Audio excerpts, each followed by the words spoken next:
Welcome to the HR Empowerment Podcast, where we will uncover strategies and new insights from HR professionals who discuss up-to-date regulations, best practices, and the most pressing topics like diversity and equity, leadership, dealing with difficult situations, and much more that affect your bottom line and business. Thanks for joining us.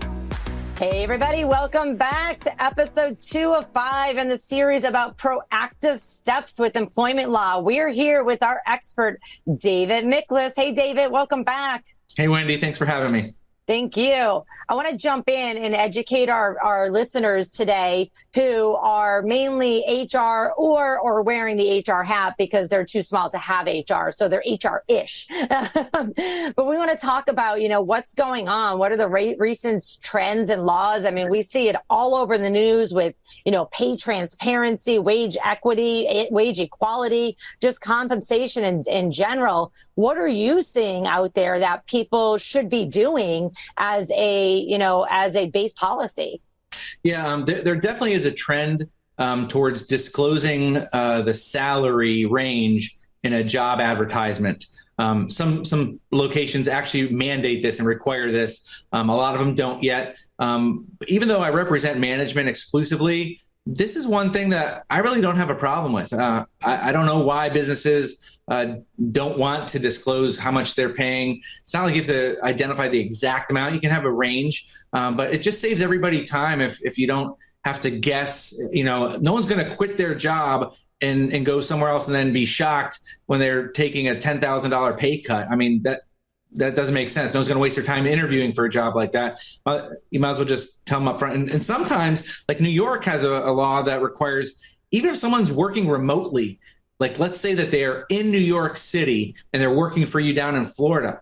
Well, that law still tags you too. So if you're going to run these job ads, most places should just go ahead and start getting used to the idea of putting a pay range in there. And just so you know, on social media, I don't share anything at all if it doesn't include a pay range, no matter how nice the person is. Same here. Go ahead, JC. Yeah, I got a question for you, David. Is it true that employers in the United States are not required by law to provide that information about current or former employees and existing pay status and the range of those salaries unless served by subpoena, or is it truly a state-by-state type thing? At a federal level, I'm not aware of any obligation to do that. I do know that there are certain states that really are pushing this, so I think it probably is a state-by-state thing. There is some disclosure at the federal level to the extent that there's an EEO-1 report that's required for larger employers. Those are just employers with 100 or more employees. So the vast majority of employers would not even be covered by that. But this is a new trend, and more employees that are applying for jobs are expecting to see it. I think a lot of our listening audience really enjoys putting together the EEO-1 reports, but maybe I'm mistaken. I don't know. I think you're wrong. Especially that many of our listeners are small businesses and are wearing 7 other hats. So yeah, if you have a larger business and you have the technology that kind of auto-populates it all for you, then it's a lot easier.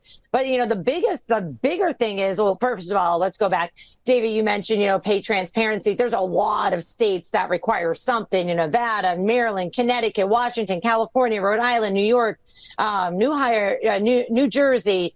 There's so many more. So if you are hiring remote, make sure that you understand all the laws. My rule of thumb is, I just literally put out a YouTube video on this, is saying, hey, just go ahead and do it. Just put the pay transparency. Now, the problem that when you were saying, David, I don't know why they don't want to do it, it's because they're probably not consistent internally, right? Or they're not competitive. Right. They're not competitive or they're not consistent. So Joe over here sees it and goes, wait, what? You're hiring a new hire at this rate? And I don't get hired that way. And so I don't blame them for not doing that. But I really have no sympathy or empathy for that, because I say, why don't you bring everybody up to what they should be getting paid? And then you wouldn't be spending so much money on retention, recruiting, and then unfortunately turnover as well. According to a survey performed by job recruiting service Indeed, 81% of workers are more productive and engaged when they believe that they're being paid properly. Furthermore, according to the same survey, 75% of employees are more willing to apply for a job if the company is known for pay transparency. David, back to you. Yeah, so I'm glad we got to cover pay transparency. Wendy also mentioned wage inequality, and I wanted to mention that. Every 5 years, the EEOC issues what's called a SEP. It's a strategic enforcement plan. Basically, this is the things that they're going to focus on to sue employers. And one of the key things that they've identified for this upcoming 5 years is pay inequity.